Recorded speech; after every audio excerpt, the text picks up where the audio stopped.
Então, mais uma vez, namastê para todos, né? Eu queria agradecer a presença de todo mundo, né? Hoje o espaço está cheio, né? E é sempre uma satisfação, né? A gente realizar esses momentos, né? Onde a gente consegue reunir todo mundo, né? Tanto os alunos que participam online, né? O pessoal que vem de Surubim, né? De Santa Cruz, como é o caso de Naldo, né? Tá vindo mais longe, né? E a gente confraterniza, né? Aqui na presença dos mestres, né? Nesses momentos. Então é muito bacana reunir todo mundo.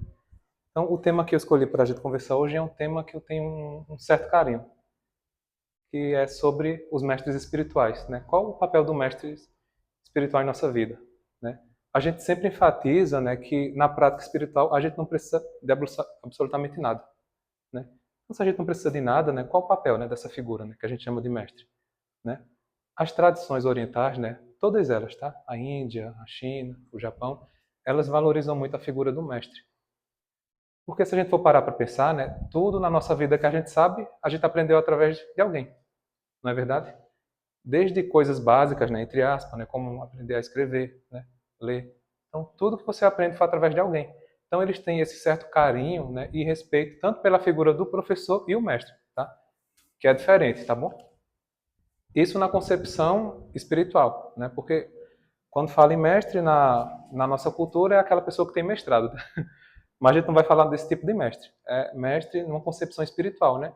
Que na verdade, né, mestre significa, na minha concepção, né, aquele que venceu a si mesmo. Então esses são raros, né? Dificilmente você vai encontrar um passeando ali, né, no mercado, comprando pão, né? Esses realmente são bem raros, né?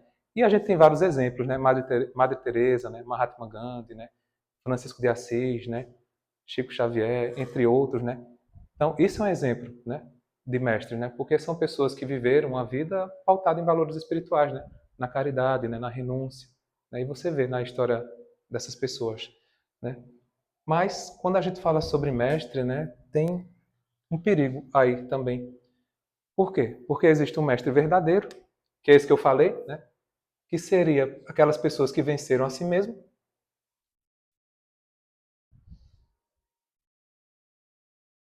que alcançaram um estado de autorrealização, né?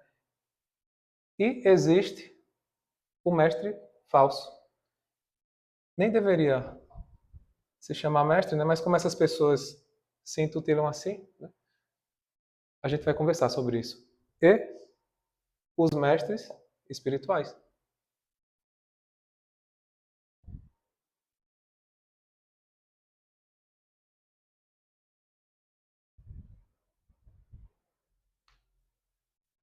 O mestre verdadeiro, como eu falei, né? É aquele, né, que venceu a si mesmo. Então ele já não tem ego, não tem orgulho, não tem vaidade. Por isso que esses são a minoria, né? Já o falso são aquelas pessoas que se colocam como mestre. Veja, esse aqui não, ele é uma pessoa humilde, né?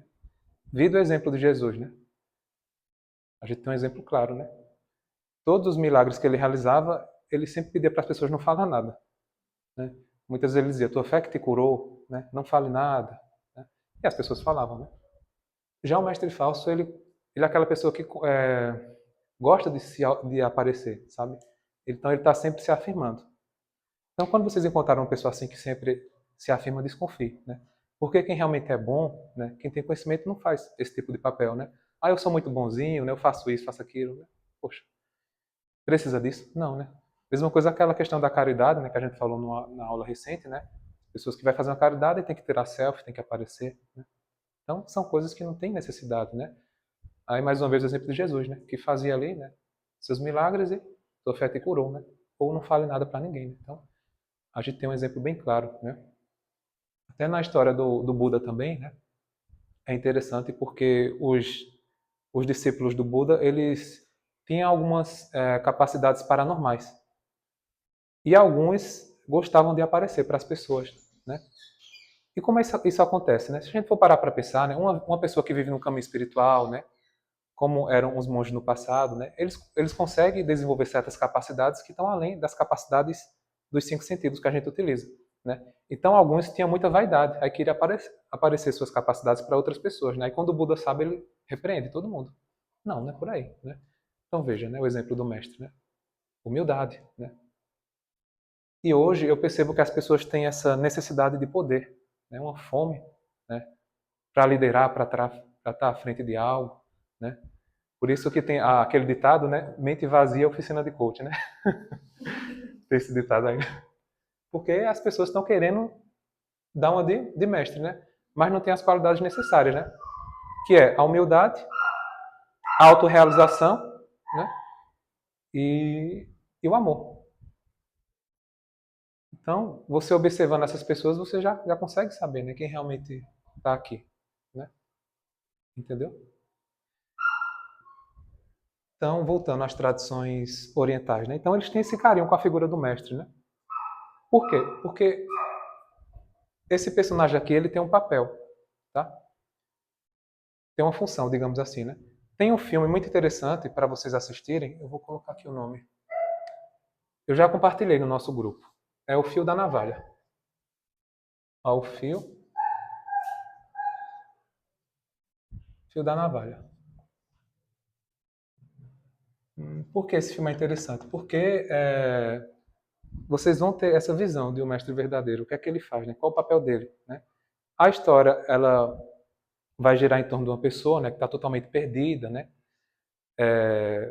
Brinca com tudo que existe, né? Inclusive ele está para casar, mas ele não quer casar, ele quer diversão, né? Aí até que ele é chamado para participar na Segunda Guerra, se eu não me engano, não é a segunda, é a primeira. E ele aceita. Quando ele aceita, né, ele é salvo por um amigo. Aí essa cena fica bem forte na vida dele, sabe?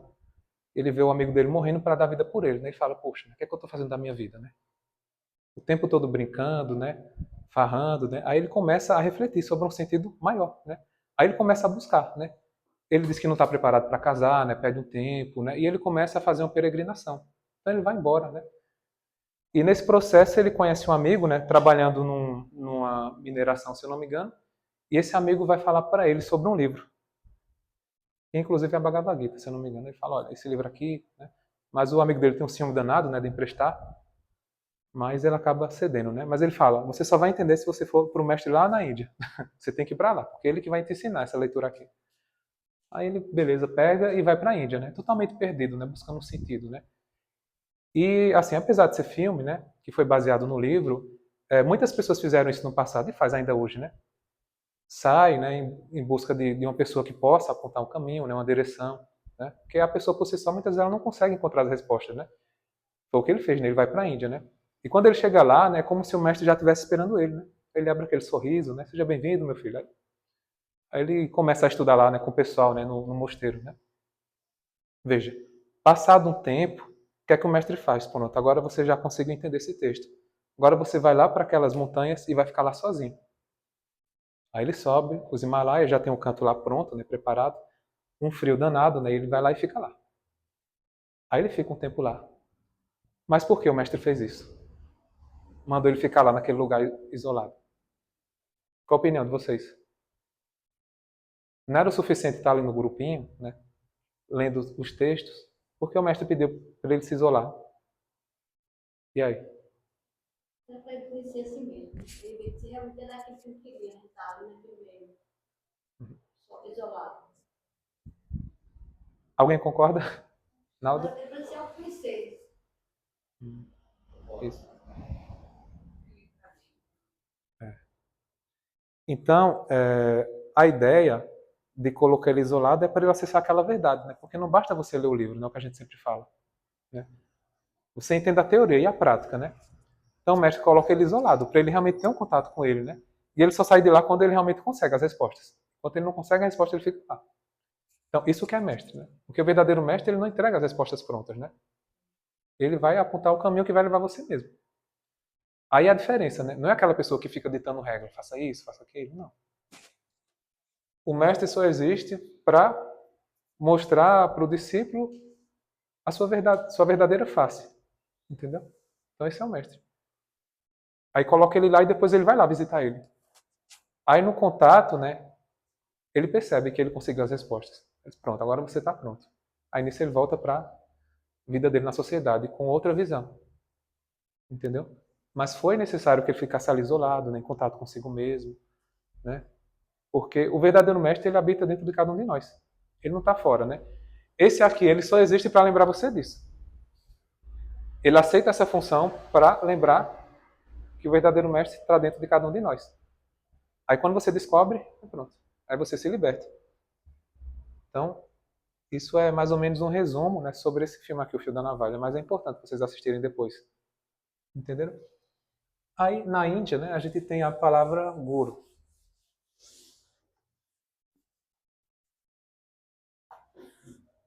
O que é o guru, né?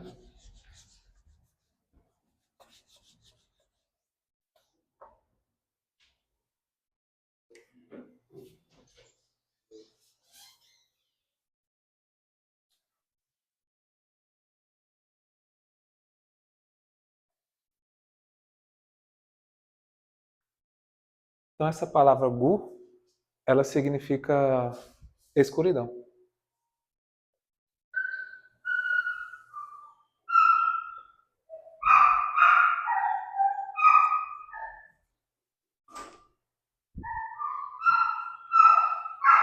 E essa palavra ru é como se fosse esclarecimento, luz, né? Vou colocar aqui luz. Então, o papel do guru verdadeiro, né, é libertar você da escuridão, né? Da ignorância sobre quem realmente você é, né? Entendeu? Então, o único papel dele é isso aqui, tá? Isso aqui. Não é impor nada para você, né? Tem que fazer isso, tem que fazer aquilo, não. É mostrar que o que você procura está dentro, né? Só que você se esqueceu, né? E como você se esqueceu, precisa de alguém para mostrar para você o caminho de retorno.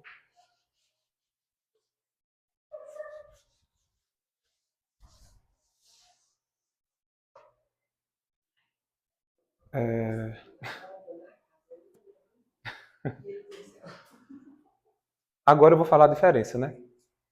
Entre professor e mestre.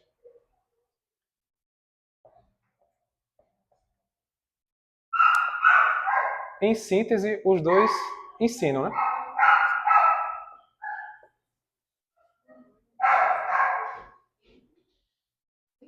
Em síntese, os dois ensinam, né? Só que esse aqui é um autorrealizado, nesse aqui não, né? É um quebra-galho, né? Esse aqui é o que alcançou a autorrealização, né? Então a gente não pode confundir essas duas figuras, né? O nosso trabalho, ele tem mestres, né? Que estão acima, né? Entendeu? Quando eu comecei o meu caminho espiritual, eu nunca quis ser professor. Tem uma certa resistência, né? Naldo, Igor, que conhece já um tempo aí, né? De Irmandade, sabem bem disso, né? Tinha aquela insegurança, né? Um medo, né? Porque, na verdade, né? O professor, ele tem uma responsabilidade muito grande, né? Uma palavra maldita, né? Enfim, alguma coisa assim pode desviar pessoas, né? Então, existe um cuidado aí, né? Tem alguns professores que sabem disso, né? Mirella, né? Quem mais? Tem mais professores aqui? Por enquanto não, né? Então, existe um cuidado, uma responsabilidade aqui, né? Aí, né, os meus orientadores, né, mostraram que, na verdade, o papel do mestre é compartilhar. Não é impor nada, né? Por exemplo, olha, eu tenho conhecimento, né? Conheço uma prática, bora praticar. Então, o papel do professor é isso, né? Então, isso eu aprendi com os meus orientadores. Não é impor nada. A gente nunca deve impor nada, né? Por mais que seja algo maravilhoso para a gente. A gente tem que respeitar o caminho das outras pessoas, né? Então, o compartilhamento, ele não obriga ninguém a nada. Você faz se quiser. Entendeu? Então, o papel do professor, basicamente, é isso, né? É compartilhar ferramentas, né? Conhecimentos, né? Que vão, de certa forma, agregar, né? Na vida de todo mundo. Entenderam? Vai ajudar, né, a gente a compreender as grandes verdades universais, né, que o professor também está buscando. Né? Até aí, alguém quer perguntar alguma coisa? Diego? Não? Ninguém não? Tá claro, pessoal? Ah, uma coisa importante. Sobre o professor, né? Após a Segunda Guerra Mundial, encontraram uma carta escrita por um judeu. E essa carta, a pessoa culpava, né? Os verdadeiros culpados, né? Pela Segunda Guerra, né? Quem vocês acham que eles culparam? Quem já sabe não fala, tá? Para não estragar a surpresa. Você acha que culpou quem? O judeu? Por toda aquela chacina. E aí, gente? Vocês acham que culparam quem? Hitler, né? Os nazistas. E aí? Ninguém tem noção, não?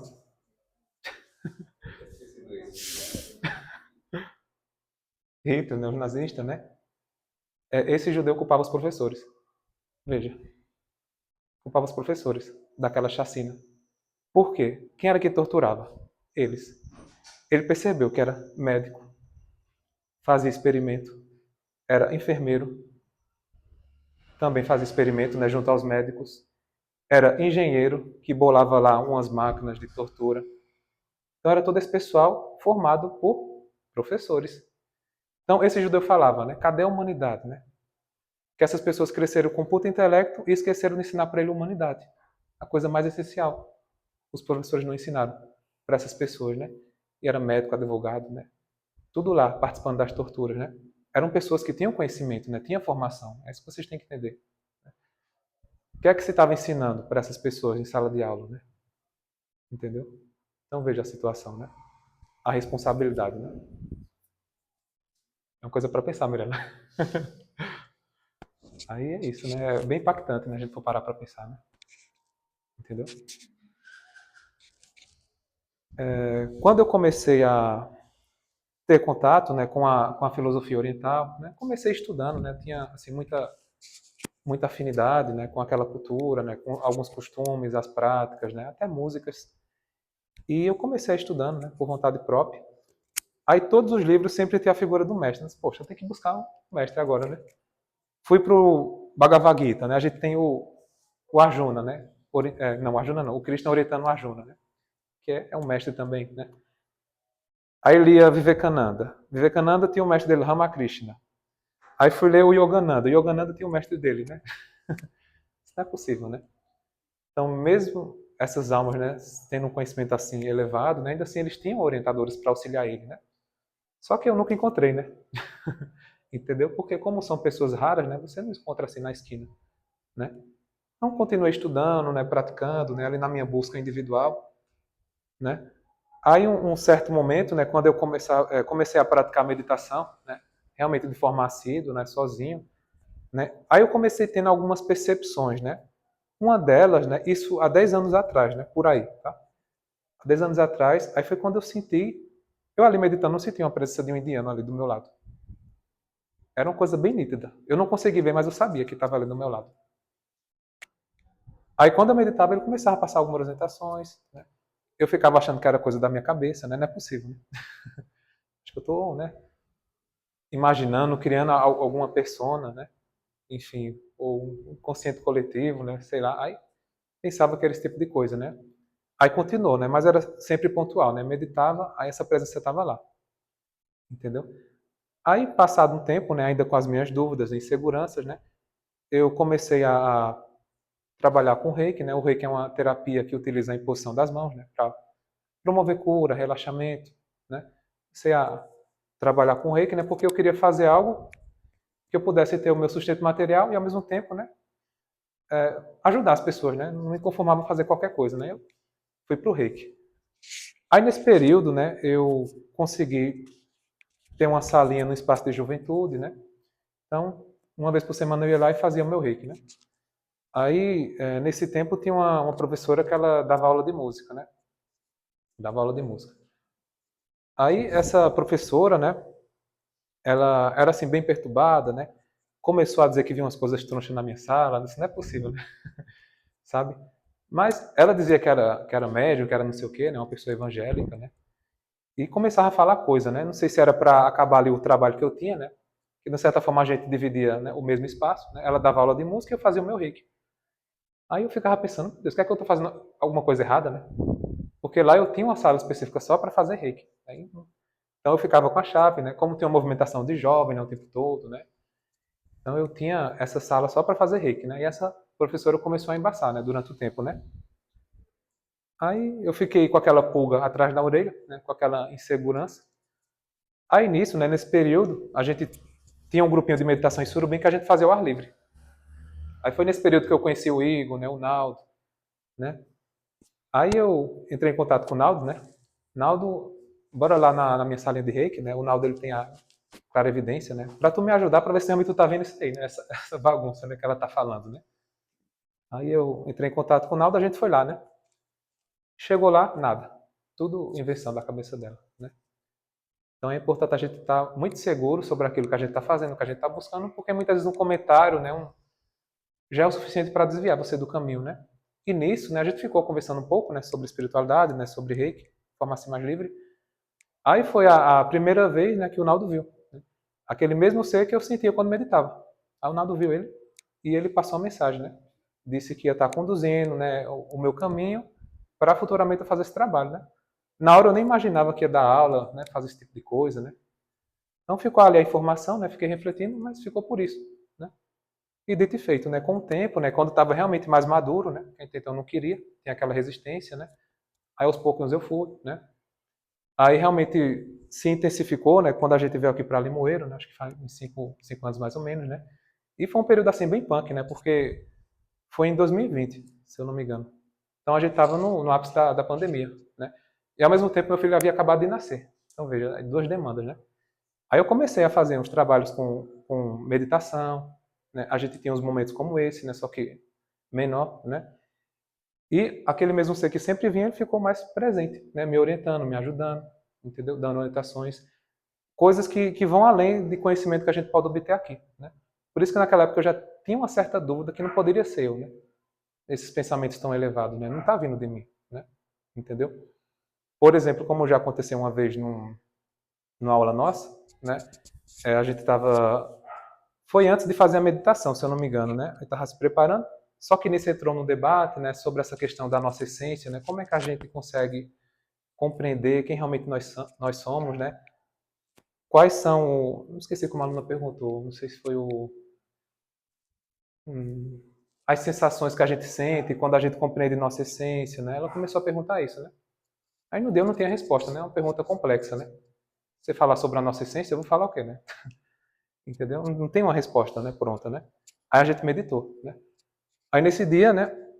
Esse mesmo espírito ficou do lado e disse, né? Pergunte a ela se ela sente paz enquanto ela medita, se ela sente plenitude. Aí terminou, perguntei, né? Você sentiu isso? Ela sim, sentiu isso, pronto. Isso aí é você.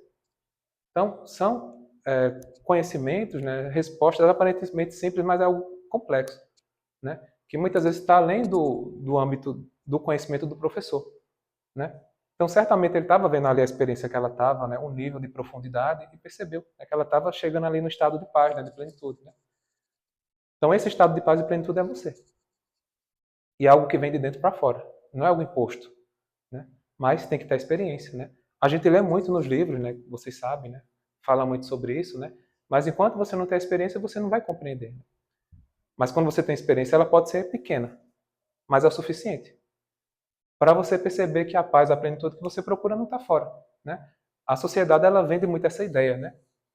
Que felicidade, amor está fora, né? Então as pessoas acabam projetando, né, para fora e fica vivendo uma vida muito vazia, por não conseguir encontrar em si mesmo, né?